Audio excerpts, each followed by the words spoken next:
దేవుడు నన్ను ఎప్పుడు దీవిస్తున్నాడు. నేను ఎప్పుడు నాకు ప్రార్థనతో కానీ నాకు వాక్యంతో కానీ ఆయన ఉన్నాడని ప్రతి ఒక్క క్షణం నాకు దేవుడు.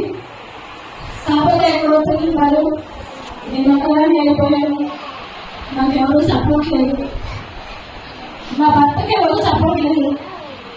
ఎలా జీవించాలి దేవా నేను ప్రతి క్షణం ప్రార్థన చేస్తూనే ఉన్నాను. దేవుడు నా ప్రార్థన ఆలకించాడు. ఈరోజు నా రక్త సంబంధమైన అమ్మాయి కూడా నాకు ఇంతగా హెల్ప్ చేయలేదు.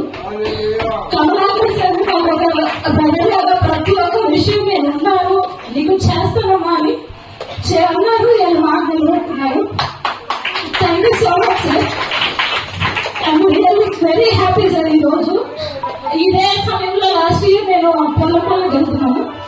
చిన్నప్పటి నుంచి ఎప్పుడు నేను పొలం పనులకు వెళ్ళలేదు. నన్ను మా అమ్మ నాన్న చాలా ముద్దుగా పెంచారు. కానీ నా పిల్లల కోసం నేను పొలం పనులకు వెళ్ళాను.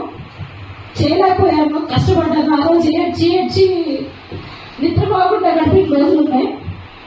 పొలం పనులు చేస్తున్నాను, ఎవరు నాకు రావట్లేదు, నేను కష్టపడలేకపోతున్నాను, ఈ కష్టం నేను ఎప్పుడూ చేయలేదని ప్రతి క్షణం నేను ప్రార్థిస్తూనే ఉన్నాను. ఈరోజు ఒక్క అవకాశం ఏంటో నేను నిరూపించుకుంటానని చెప్పి దేవుడిని నేను ప్రార్థన చేశాను. దేవుడు ఆలకించాడు నా ప్రార్థన. సాగుపంలో వచ్చి నా ఒక్క అవకాశం ఇచ్చాడు. దాన్ని నేను నిలబెట్టుకోవాలని ప్రార్థిస్తున్నాను, నిలబెట్టుకుంటాను. ఇంకా పైన అధికారంగా కొంచెం ఆలోచిస్తున్నాను ఇంకా ఎదగాలని. దానికోసం నేను కష్టపడతాను.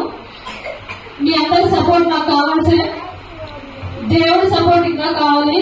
నేను ఇంకా దేవుడి దగ్గరికి చేరుకోవాలి గట్టిగా.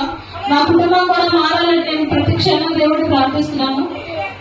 మారుస్తాడని నాకు నమ్మకం ఉంది. మా కుటుంబంలో సహా వచ్చి ఇక్కడ నిలబడి వచ్చే సంవత్సరం నేను నా వాక్యం చెప్పుకోవాలి, సాక్ష్యం చెప్పుకోవాలని నాకుంది. నా కుటుంబం మొత్తం మారాలి, నేను నా భర్త మారాలి. ఆయన మారితే మాకు చాలా సంతోషంగా ఉంటుంది. Thank you so much sir, నాకు అవకాశం ఇచ్చినందుకు. Praise the lord.